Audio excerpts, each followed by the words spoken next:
Edition 33 was my game of the year and I loved it, but best indie should have gone to a smaller creator, I feel. Yeah, I wish the indie category like that would also take into account budget. Take into account budget and maybe some things about how, like, who it's made by. You know, because Blueprint's much smaller studio, small team. Definitely not nearly as much budget. Also made by a film guy as the creator, not like some known game developer, the same way some of these other studios are, you know? And I feel like factors like that should really contribute to who they end up nominating for Best Indie. You know? Even though it's a small studio that contracted out over 100 people to work on the game. Yeah, exactly. Like, you could be a tiny studio and then contract some dude who's worked for Riot for 20 years. Well, I mean, not 20, but you get what I mean. You know, and contract him to make a thing for you. You could contract him to work for 100 hours on your game. You could contract him to work for many months, you know? And then what's the difference between, you know, like you and a bigger studio just having that person as an employee? Not too much. So... yeah, I think that kind of stuff should be, I don't know, adjusted. It should be adjusted. Wouldn't Hollow Knight have been excluded then? Maybe, and that would have been okay with me. I really loved Hollow Knight, but yeah, it's a thing with bigger budget. I think budget should be considered, but also team size.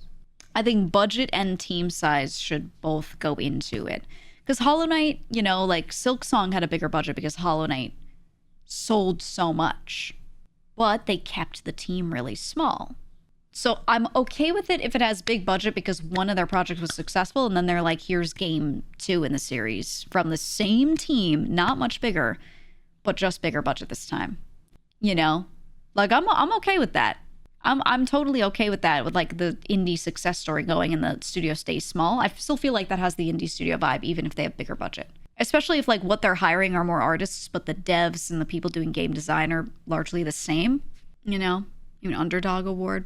You still call it indie. You just tell people that indie does not include a studio hiring a bunch of people who've worked in triple A formerly on contract and having like 1 billion people work on your game. You know, that's all. You don't need to like make new words, you know. But then that requires you actually getting that info from these studios and them being truthful. So, you know, I don't know, man. But I think the big thing, yeah, you said indie for small studios and independent for big ones not run by a publisher. I think you just go big indie, small indie. Yeah. You still say indie, but you say like big indie, small indie. Because a lot of small indie companies will become big indie companies. They'll still stay independent from publishers, but they now have big budget because their first game did well, right? Like let's say you're Local Thunk. Let's say you are Local Thunk and you made Balatro and your game sold a more billion copies. Now, they did get picked up by PlayStack. They did eventually get picked up by PlayStack, which is a publisher that does a lot of indie titles. They did like Abiotic Factor and stuff like that. Curse of the Golden Idol, those types of games. Not really a big publisher, but a publisher. Let's say you're Local Thunk and you didn't get picked up by this publisher. You're just Local Thunk. You made Balatro. You sold millions of copies of your game. You now make Balatro 2.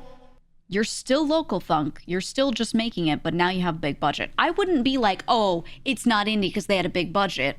No, it's still just like him.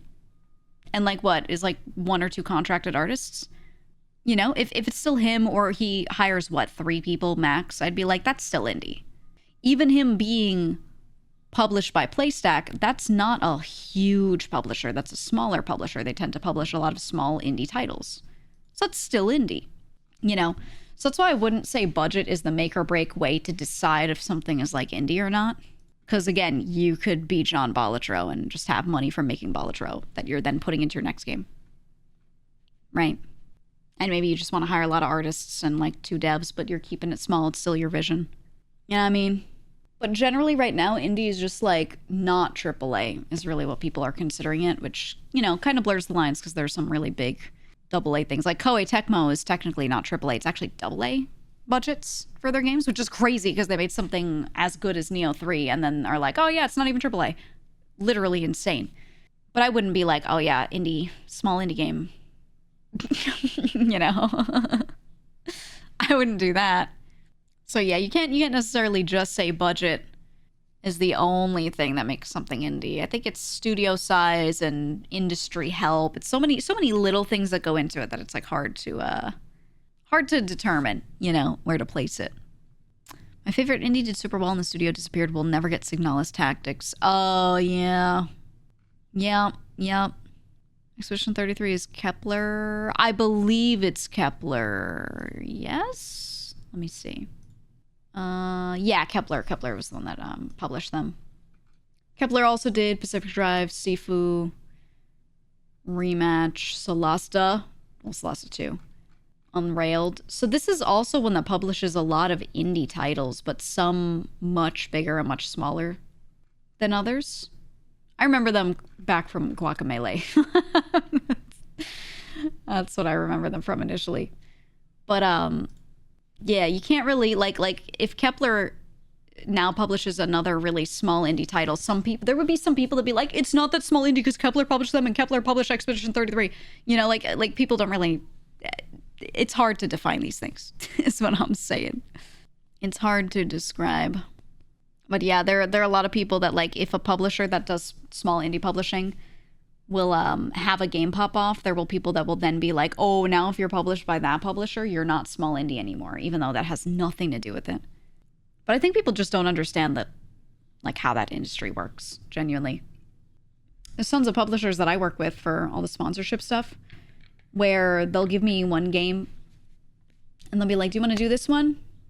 It's a new title, and I look at who published it, and I'm like, oh, well, can you give me more info? Because I don't know anything about it. And they'll be like, yeah, it's one guy, he's nice, there's no info on it really, here's a picture.